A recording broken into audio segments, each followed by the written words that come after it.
So good morning, I'm with Peter Gunn, the Chief Executive from BH Live. Peter, welcome to Portsmouth. Thank you, delighted to be here. And I'd like to start the interview by asking what are the immediate challenges BH Live will face as you begin your association with the city?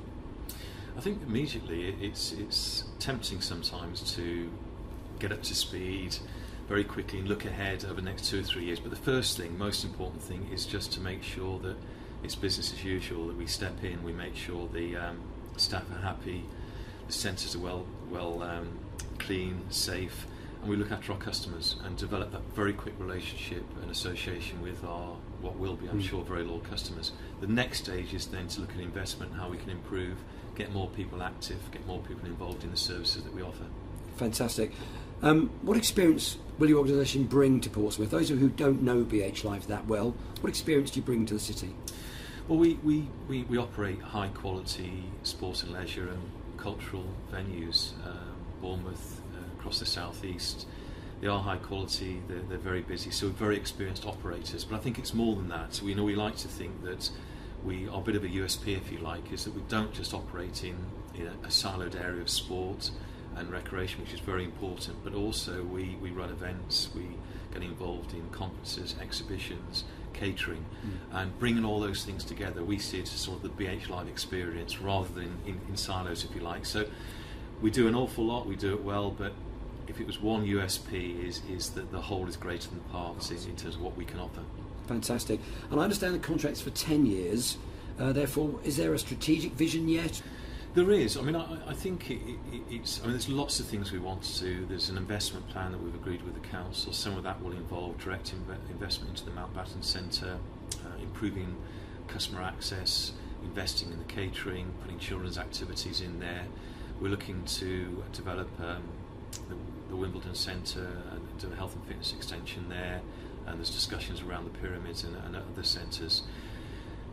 But in some ways that's sort of short term, and that's all very nice and we can talk about it, but the real impact that we're looking for progressively over the 10 years is just to get more people active, more people engaged in sport, more people attending events, and really get to more people. And that growth is so important, so that's the long-term vision. Okay, fantastic. You've heard earlier that we have 7,000 businesses in Portsmouth. Well, how can business best support the BH Live mission? I think it's something that actually the conference here in Shaping Portsmouth has offered us. They've given us a sort of opened the door to what is a very vibrant, ambitious, enthusiastic business community. And I think just by making those links, we hopefully can offer something to them. But if you ask the question what they can offer us, it's to very quickly get up to speed, make the connections, and also, really importantly, they're our customers. They live and work here, they have access to employees, we want them to be ambassadors for what we do and vice versa, so an awful lot is crucial actually for the future. Indeed.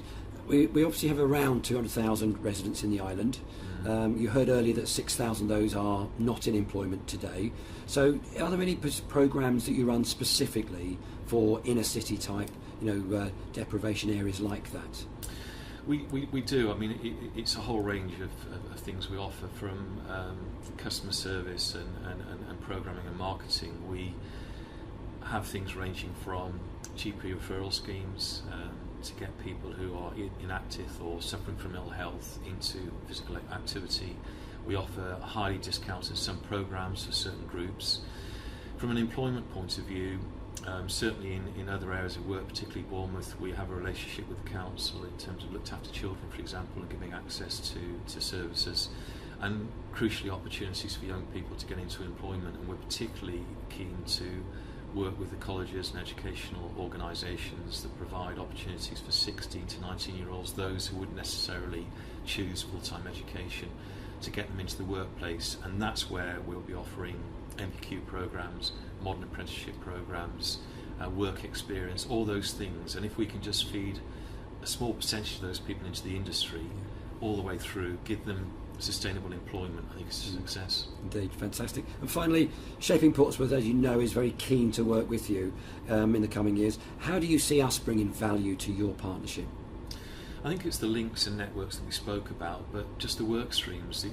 You talked about your vision for the future and some of the priorities. Well, those priorities, just listening to you speak, fit perfectly in what we're aiming to do.